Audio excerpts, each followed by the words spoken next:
mengingat kematian yang kelima. Ingat, hidup kita pasti berakhir. Bukan soal apa yang akan kita bawa, tetapi pertanyaannya apa yang akan kamu tinggalkan dalam hidup. Kamu meninggalkan apa?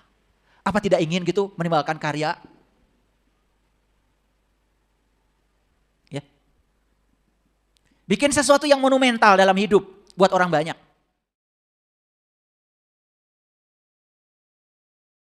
Bapak Ibu, saya nanti suatu saat akan bicara tentang ketiadaan upaya ini. Karena saya sudah mengalami sendiri. Betapa hidup itu gratis, ketiadaan upaya. Luar biasa. Kalau kita kembali kepada kesadaran murni kembali, nyaris seperti saat kita bayi dulu. Waktu kita datang ke dunia, belum ada program di otak kita. Nyaris semua datang tanpa upaya. Betul? Tidak minta digendong, digendong. Tidak minta susu, dikasih susu. Tidak minta bubur, dikasih bubur. Tidak minta diganti popok, ganti popok. Dulu seperti itu. Ya Allah, kenapa kita sekarang jadi semua serba upaya? Dibangun upaya dan dihalangi oleh program yang kita inputkan di pikiran kita. Ini sains Bapak Ibu, sains ya, rada gaul sedikit ngajinya. Ya, makanya ngaji dengan saya ada mikirnya kan, pusing kan? Pusing kan? Oh, tadi waktu saya tanya setan di mana, pusing kan? Iya, setelah dijelaskan enggak kan? Dialami sebagai kesempurnaan. Bagi orang yang sudah mencapai peace, damai, apapun sempurna. Itu yang namanya syukur. Tidak mencari yang enggak, tidak mencari yang tidak ada. Dia menerima semua sebagai kesempurnaan. Tidak terjebak benar salah, baik buruk lagi. Semuanya sudah sempurna. Karena tidak ada pekerjaan Tuhan yang tidak sempurna. Karena Dia maha sempurna. Yang kedua, kebahagiaan agung, ketiadaan upaya, dan kemanunggalan. Kondisi non-dualitas, tidak terjebak benar salah, baik buruk. Bukan keterpisahan. Karena apa? Melampaui intelektual. Ini yang disebut dengan kedamaian yang melampaui semua pemahaman. Bapak Ibu, sekali lagi, pernah nggak mendengar dari batin, kamu kasih, pernah? Pernah. Tetapi kemudian si setan ini mulai memberikan masukan, enak aja, kamu kerja dari pagi sampai sore, udah gitu dikasih. Tambah lagi si setan tuh bilang, enak aja. Cari alasan-alasan untuk tidak memberi. Pernah? Jujur ya, pernah? Pernah ya? Oke, ngerti sekarang siapa yang melarang itu? Siapa?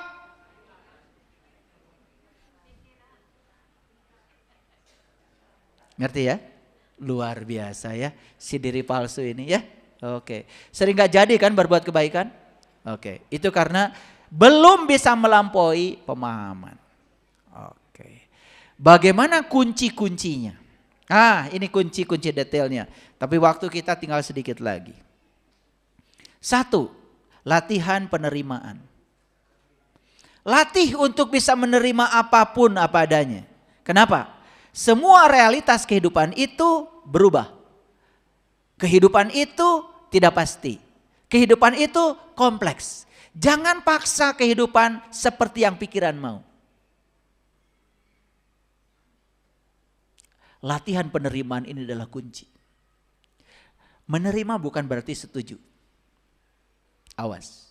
Menerima bukan berarti setuju. Sudah, ada kejadian walaupun tidak setuju, terima dulu. Bahwa kita tidak setuju, nanti diperbaiki pelan-pelan. Jangan dari awal sudah menolak kejadian itu. 2, tingkatkan kemampuan menyikapi segala sesuatu secara rasional. Kita dikasih akal, ya. Daripada menyalahkan, coba belajar memahami. Rasionya hidup. 3, fokus pada hal-hal yang bisa dikendalikan. Pikiran, perasaan, reaksi kita terhadap peristiwa, semua dalam kendali kita. Fokus ke situ. Orang lain, sekalipun itu dekat dengan kita, tidak bisa kita kendalikan. 4, harapkan yang terbaik, tapi antisipasi hal yang terburuk. Jadi jangan hanya siap menyiapkan yang terbaik saja, beri ruang. Seandainya yang terbaik yang kita inginkan itu tidak terjadi, sudah ada ruangnya di sini, kita tidak akan pernah kehilangan kendali. Mengingat kematian yang kelima. Ingat, hidup kita pasti berakhir. Bukan soal apa yang akan kita bawa, tetapi pertanyaannya apa yang akan kamu tinggalkan dalam hidup. Kamu meninggalkan apa? Apa tidak ingin gitu meninggalkan karya? Ya. Bikin sesuatu yang monumental dalam hidup buat orang banyak. Masjid ini setelah saya bangun, langsung saya serahkan ke masyarakat. Silahkan digunakan buat masyarakat. Waktu mau bangun masjid ini, saya berpikir masjid ini 1000 tahun saya sudah tidak ada, tetap harus ada. Nggak usah nanggung bikinnya. Kasih besi yang bagus. Buat publik jangan nanggung. Jangan perhitungan. Berkahnya luar biasa Bapak Ibu. Bikin yang monumental buat orang banyak. Karena sebaik-baiknya manusia yang berguna bagi manusia lain. Kenapa penerimaan ini penting? Ini menurut David Hawkins. Kalau kita sudah bisa menerima, itu nilainya sudah lumayan. 350. Kenapa? Energi ini bersifat tenang, santai, harmonis, fleksibel, bebas dari perlawanan batin. Menerima itu kita jadi fleksibel. Jadi enak, santai. Nilai kita naik kan dari 200 tuh jadi 350. Hidup ini baik. Aku dan kamu baik. Aku merasa terkoneksi. Jangan kita korbankan persaudaraan dan hubungan cuman karena masalah-masalah yang tidak penting. Apalagi urusan hanya menyangkut finansial. Menerima hidup sepenuhnya dan tidak lari dari masalah. Karena semakin lari dari masalah, masalahmu yang serupa akan datang berulang-ulang. Tidak menyalahkan orang lain. Tidak menyalahkan hidup. Bisa begini aja, 350. Kenapa tadi segala sesuatu harus rasional? Kita tanya David Hawkins. Kalau kita sudah punya penalaran dan tidak menyalahkan orang lain tapi memahami berapa nilainya. Belajar memahami dan tidak menyalahkan. Nilainya 400 Bapak Ibu. Dan ini yang membedakan manusia dengan binatang. Ada kemampuan untuk melihat hal-hal secara abstrak.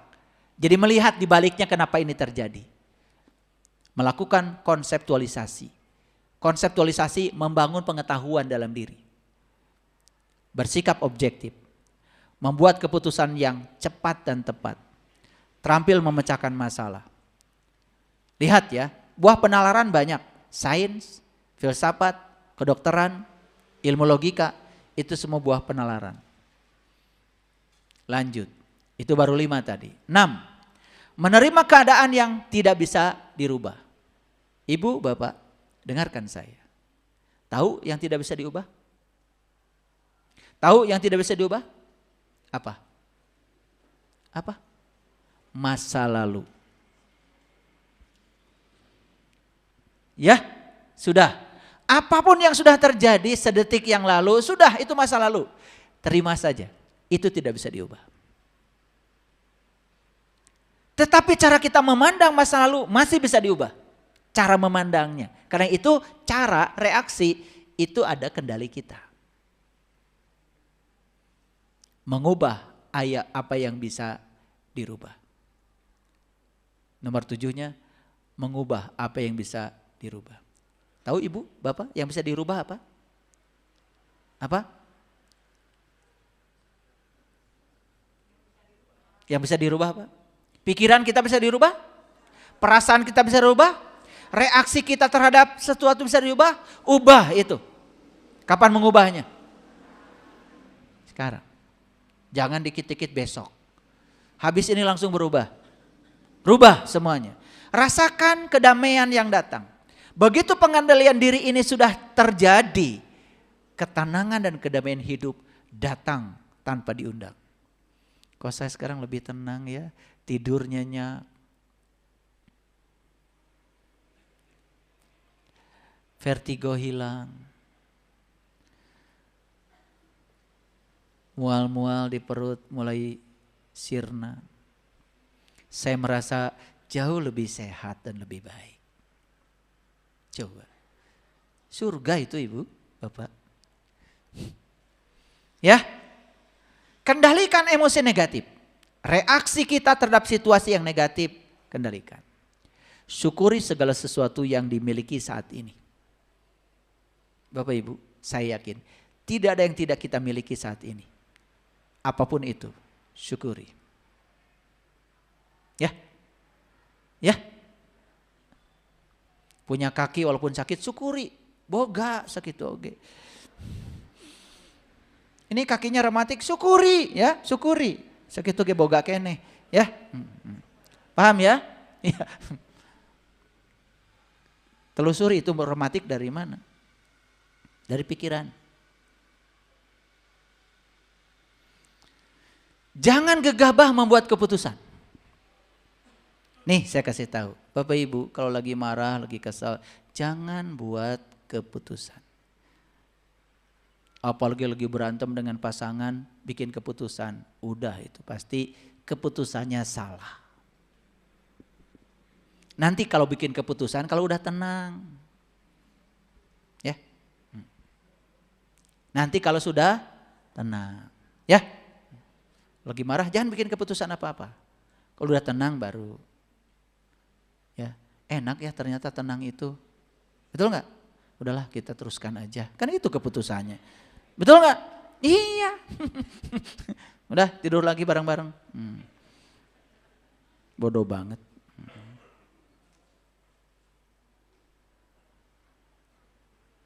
Sebelas, hindari krisis identitas diri. Lihat saya semuanya. Semua kita ini terlalu sering menjadi orang lain. Lalu kita terasing di rumah kita sendiri. Jadi kita mengalami krisis identitas. Tidak tahu jati diri. Nah itulah pentingnya Bapak Ibu meniti ke dalam diri. Tahu siapa sih saya ini sebenarnya. Itu kuncinya. 12. Kendalikan respon atau reaksi emosional terhadap kenyataan yang terjadi. Kontrol yang kuat. Ingat ya tadi, masih ingat ya cerita restoran?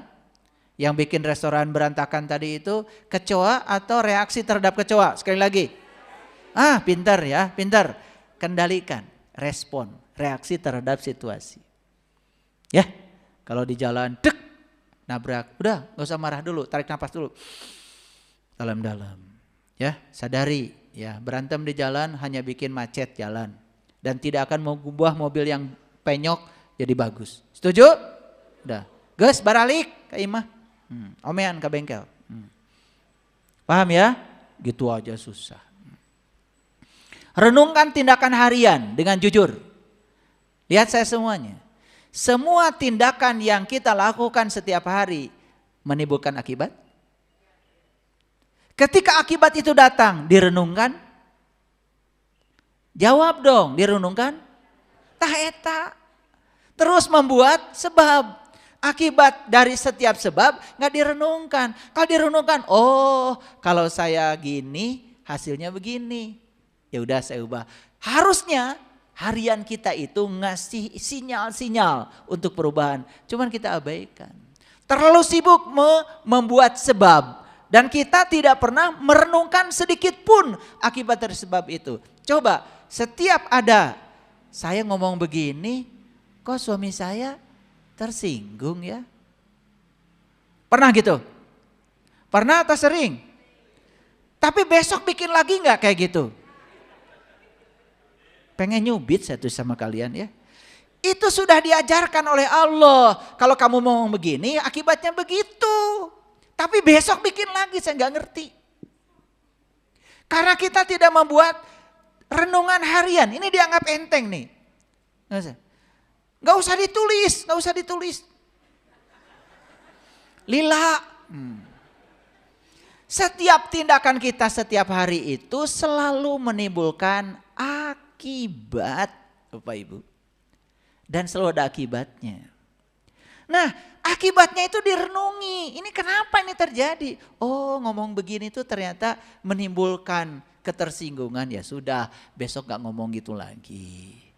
Kan besoknya pasti berubah. Ya mah hayo ngomong gitu. Ini ada yang aneh lagi, ya. Kalian itu dagang dengan model begitu, rugi. Isukan dengan modal, eta modelna sarua gitu. Padahal kemarin sudah diajarkan, modelnya begitu kamu rugi. Cicing heula tuh. Renungi kenapa? Banyak yang konsultasi sama saya. Ceritanya sama. Ayah, saya ini sudah dagang. Ini rugi. Terus modal lagi, rugi lagi. Terus modal lagi, rugi. Numpuk hutang. Tidak ada yang dirubah. Akhirnya saya tanya, kamu tuh usaha cari apa? Nanya dulu saya. Ya cari uang ayah. Buat apa uang? Kalau saya nggak punya uang, nanti saya tidak kebayar cicilan. Dah catat. Kalau saya nggak punya uang, anak saya nggak sekolah. Catat. Kalau saya nggak punya uang, saya tidak bisa beli rumah. Catat. Kalau saya nggak punya uang, saya nggak bisa makan. Catat. Udah ngomongnya. Kamu itu ternyata usahanya digerakkan oleh rasa takut. Takut kekurangan. Makanya kamu menarik semua ketakutan-ketakutan baru. Itu menurut hukum tarik-menarik. Like attracts like. Yang serupa menarik yang serupa. Ngerti sekarang masalahnya? Oh, masalahnya saya. Kamu. Memangnya saya? Kamu. Bukan kita. Lalu solusinya gimana? Kan udah dikasih sama Allah lewat Rasulnya. Innamal a'malu biniat. Amal tergantung pada niat. Coba atuh usaha teh diniatkan. Saya jualan nasi, ingin melayani orang-orang yang butuh makanan enak.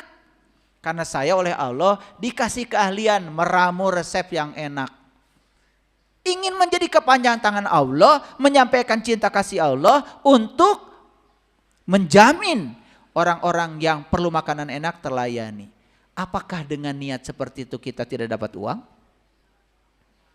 Bisa jadi malah uangnya jauh melampaui kalau niatnya sekedar mencari uang. Nih Bapak Ibu lihat saya semuanya.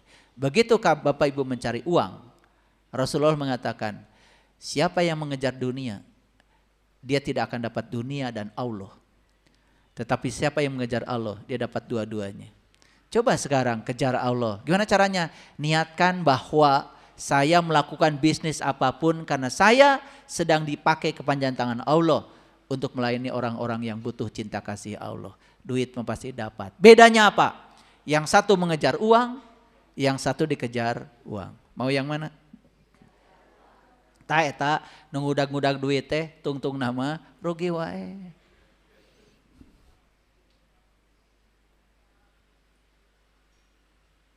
Coba petani mau tanam padi. Ajak ngobrol dulu atuh tah pare teh nu rek dipelakeun teh. Padi, satu butir pun saya tidak bisa membuat. Kamu luar biasa. Anugerah dari semesta buat aku. Sekarang akan aku tanam. Bahagiakan ya banyak orang. Tumbuh yang bagus. Ajak bicara. Tanam. Saya menanam kamu bukan semata-mata saya ingin uang. Karena saya ditakdirkan oleh semesta lahir ke dunia ini untuk menjadi petani. Saya percaya profesi saya sebagai petani ini adalah jalan hidup saya dari Allah. Jalan hidup saya supaya saya bisa pulang kepada Allah. Hidup saya menjadi berarti menjadi petani ini. Saya melayani orang-orang yang butuh layanan beras murah dan enak. Lebih besar niatnya ketimbang sekedar ingin uang. Saksikan saya. Berasnya akan tumbuh besar, hasilnya juga uang datang. Tidak mengejar uang, tapi uang mengejar kita. Itu namanya dirindukan uang. Nah coba perhatikan, nih yang bisnis gagal terus, coba perhatikan. Apalagi banyak bohong, membohongi orang supaya kita untung. Itu sudah menempatkan uang di atas Tuhan. Nilai-nilai kebenaran yang ada dalam diri dihianati, pasti kalian akan mendapatkan akibatnya. Akibatnya seret terus. Rezeki susah datang, uang tidak rindu untuk datang. Sekali-kali datang perginya cepat.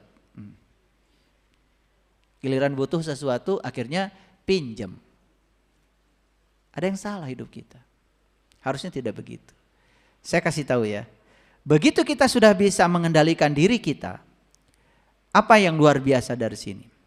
Bukan sekedar hidup kita menjadi tenang dan damai, lebih dari itu. Semua yang di luar diri kita yang tidak bisa dikendalikan menjadi terkendali. Ya, siap merenungkan tindakan harian? Oke. Praktek ya, pulang dari sini praktek. Yang selanjutnya, kembangkan sikap empati dan peduli kepada orang lain. Belajar merasakan pengalaman orang lain. Seperti kata Leo Tolstoy, sastrawan Rusia, jangan bicara agama kepadaku, tapi tunjukkan agama dalam perilakumu. Jika kamu merasakan sakit, itu tandanya kamu hidup.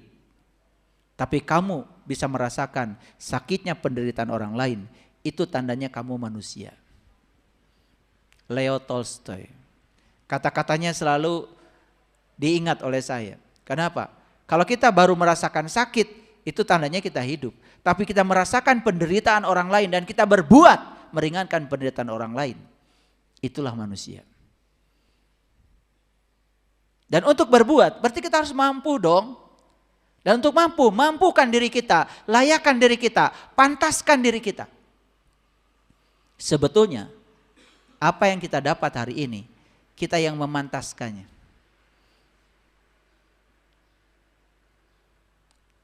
Sering saya mendengarkan ucapan-ucapan, saya ini orang kecil, saya ini orang susah, saya ini sengsara, itu doa.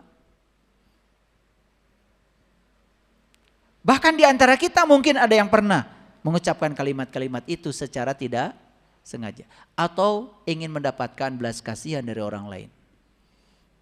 Ingat, pikiranmu, perasaanmu dan kata-katamu adalah doa yang sebenar. Dan yang terakhir, fokus pada hal-hal yang bermakna. Sekiranya yang dibicarakan itu hanya